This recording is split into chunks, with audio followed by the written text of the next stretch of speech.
मग तुझ्या बापाने हो पाय काढायला लावला ब्रेक वरचा, मग इकडचा इकडं टाकीन ना. अरे क्लास अर्धा सोडायचा होता.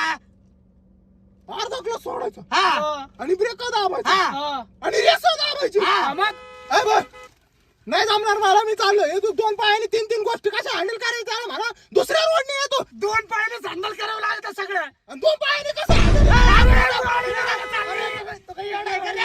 येडाय तू काळात लागला का जरशी. अरे हल्लो करू वाजू भाड खाऊ. ए, थांब त्याच्या ऐकता का? गाडी मागं चालली. अरे अशी कशी गाडी आहे? बिना हात पाय काढलं का लगे गाडी मागं जा राहिली. मी सांगतो तुला एक काम कर, तू नक्कल दमा दमा सोड हा. आणि ब्रेक वरचा पाय काढला की रेस दाब. कळलं का? असं आहे होय. हा बघ बर का. हा दाब, हात काढ रेस रेस काढ रेस दाब रे. मागं चालली गाडी.